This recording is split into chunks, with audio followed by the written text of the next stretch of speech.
ShinRobjira.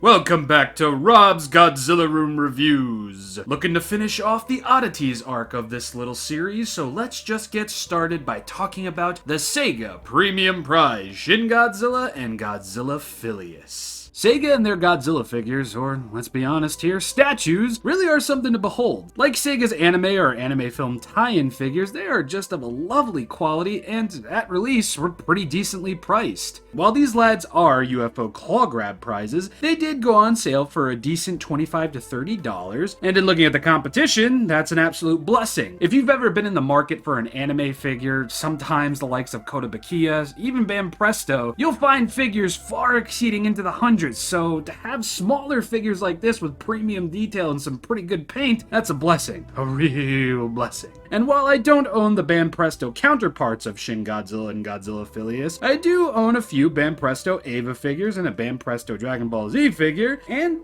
honestly, SEGA is right on up there with them. In fact, I'd say SEGA has the better quality control in some ways.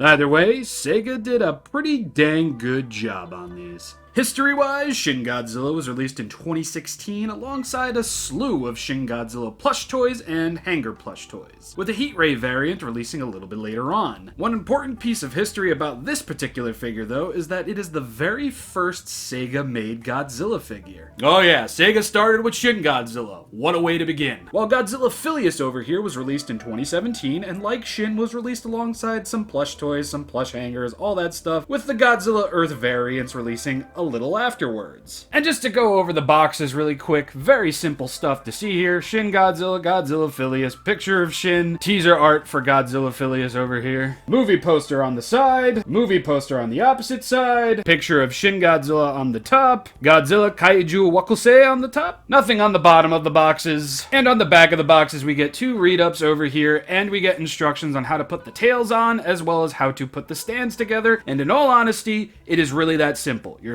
essentially just matching up the shapes and you're good. Just because I really don't want to have a whole segment covering all of this, these stands literally just, they do that. You take the peg, you put it in the hole, there you go. Same goes for Godzilla Filius' stand over here. You take the peg, you put it in the hole, you're good. Now aside from design, the major difference between the two is mostly in just putting them together. Shin Godzilla comes in three pieces. Tail, and tail yet again, and you're going to have the stand for him that you're absolutely going to need to put him on, as I will demonstrate later. Godzilla Filius was much more simple, as his tail only came in one piece. Done. Up first, we're going to be talking about Shin Godzilla, and yeah, these tail stands really aren't needed. You're not, like, that's not really going to help you out. I do have a feeling, though, if you take the stand off, and yeah, I guess I might as well demonstrate this right now.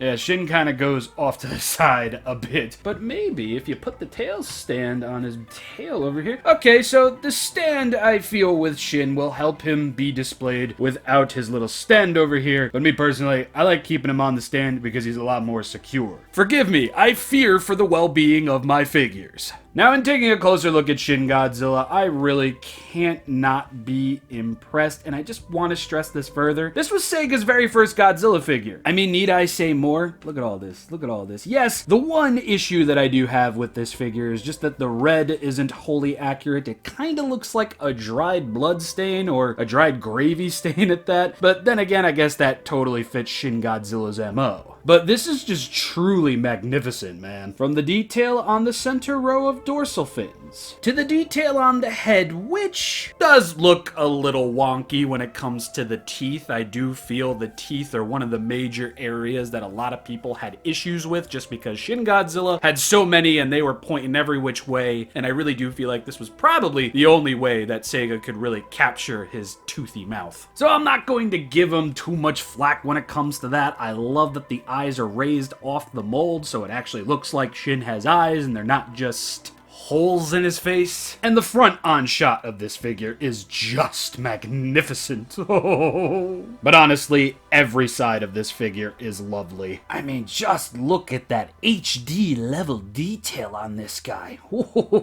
Issues that I've had with other Shin Godzilla figures really aren't all that present here. I mean, SEGA were gracious enough to paint the extra toenails, on both sides, mind you. Forgot to show this guy over here. And the fingernails still do suffer from that bleed through through with the red and everything. And on the teeth, it kind of looks just natural for Shin Godzilla. But thankfully, that's the only area with bleed through, as we saw with the toes. Now, in focusing on the back, we do have some light detail for the back. Clearly, it's not going to be SH Monster Arts levels. But the dorsal fins are absolutely a major bragging point for this guy. Because look at that, man. Oh, it's like a forest of nuclear death trees. If I ever start a metal band, that's going to be our name, Nuclear Death Trees.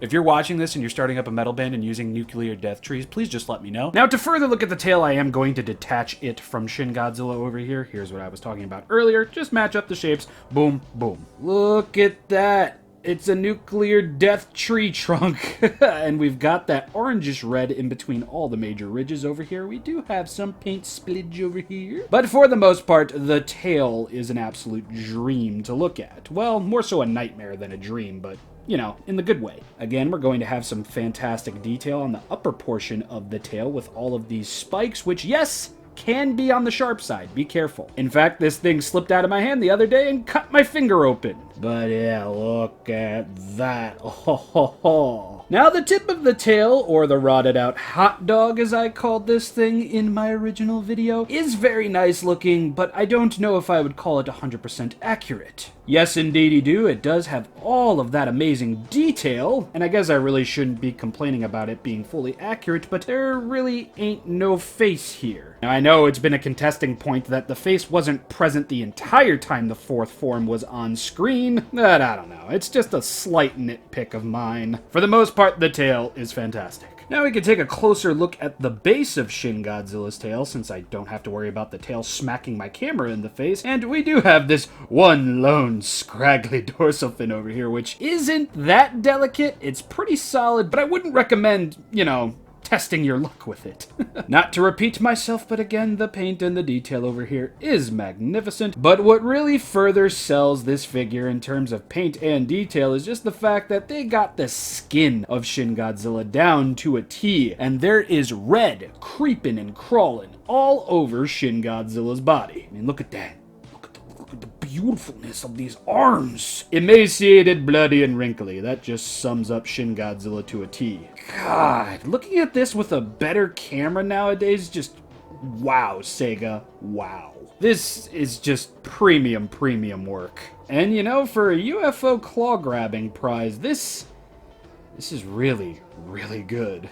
Beats what we get here in the US. And before we give Shin his final rating, I did want to try and catch a glimpse of some of the detail on the back. Again, there is some detail there. It's not just massive and lasagna looking like the SH Monster Art Shin Godzilla. And I forgot to mention that they painted the bottom of the base of the tail over here, and they painted the inner thighs and the crotchal region, the chest, all of that. All of this figure's areas were painted. And just because I'm now questioning if I even talked about this before, here is the bottom of the tail. As you can see, fully painted, little uneven in some areas, like around this general area, because that's where it comes unplugged, and you can actually see that they painted the whole area around the peg. But for the most part, absolutely magnificent. I would like to extend a warning, though, to anybody thinking about picking this up after watching this video. Be careful of these dorsal fins, be careful of all the spikes on the tail, because, yeah, they are sharp. Even the toenails are sharp. I'm not joking you. This guy really did slip out of my hand and cut my finger open. It was pretty gnarly, and I wish I got it on camera.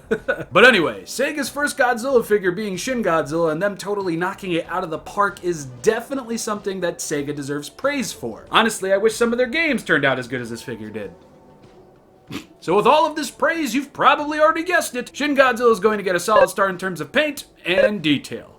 Now, let's take a look at good old Godzilla Filius. Godzilla Filius, the thick chonker Earth boy himself. Just like Shin Godzilla, you can pose him without his stand, but unlike Shin Godzilla, you don't need his dinky little tail stand over here to keep him on his feet. The Earth might not be flat, but those feet certainly are. Top tier joke. He's thick and he is stacked on the details, fam. I just really love the leafy muscle texture on this guy. Every figure I have of either Filius or Earth, they're just packed to the gills with all sorts of mostly unappreciated detail, and this SEGA figure of Filius is no exception. And even though this figure is lacking some paint that even the movie monster series had, I really can't complain, even with the frosted tipped dorsal fins. Yes, unfortunately the dorsal fins aren't fully painted, and if you look at some of the smaller ones, particularly over here, you can see that some of them are fully painted, well, fully painted, but they're mostly only tipped off. Taking a look at these three dorsal fins as my main examples here, they're kind of like outlined a little bit, and I think I get what SEGA was going for with this. But just because I get it, doesn't mean that I'm in full support of it. But honestly, I only just noticed this now about this figure. I've had this figure since 2017, maybe 2018, and never noticed that. But I guess a little bit of paint is better than no paint at all. Granted, it's not like the movie monster series version had fully painted dorsal fins. Definitely a lot more noticeable, but mostly metallic at the tips. It's just the big takeaway with the movie monster series version is that he was just coated in glitter, while this guy's just solid and kind of bland. Kind of like my channel. I mean, you could even see over here that there's some metallic green paint on these dorsal fins, and I really wish they were on more dorsal fins instead of just these. Yeah, it's a bit of a bummer, but look at the detail on these dorsal leaves. They look great. They don't all got the veins, but they all do coexist, and they all do have some metallic paint on them in some way, shape, or form. And while the figure is not glittery, he is detailed.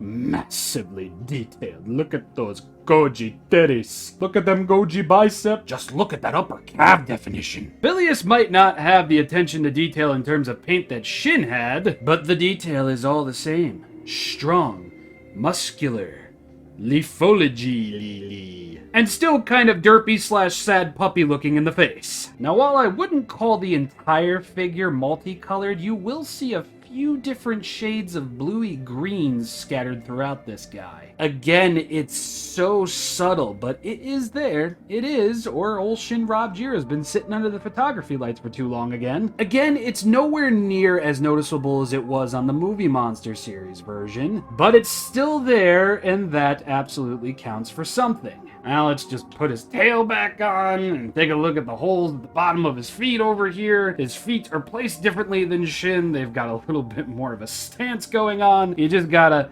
match the holes up with the feet just like Shin, and you'll have him on his little slab of obsidian plastic. If you decide to pick this lad up, you will have a solid star in terms of detail and... Alright, I'll give him a solid star in terms of paint as well. Regardless of what I paid for it, which in this guy's term was 25 bucks, I still think for what I got, it was worth my time and my money. So, yeah, 3 solid stars all around. SEGA, I beg of you, make more. And, you know, don't be afraid to do some older designs, like from the Heisei period, or the Millennium period, or the Showa period, any of them. I will take just about anything. But anyway, friends and neighbors, that's about going to wrap it up for today. Feels good to be doing Rob's Godzilla Room reviews again, even though it really doesn't differentiate itself from the normal reviews that I've been putting out. It was nice taking a look at both of these figures after such a long time. And I hope you enjoyed. Patrons, thank you so much for becoming ShinRobjira patrons. I absolutely appreciate it. If you would like to become a patron or just check out my social media, there will be a link to all of my stuff in the description below, including a merch page. And when next we meet, hopefully I'll be talking about this guy finally. Unless HLJ wants to ship out that 1991 Bandai Movie Monster Series Godzilla figure. That would be great. I'm so excited for that. I hope you are too. So long and good night. I'm Gerard Way. You're My Chemical Romance. Peace.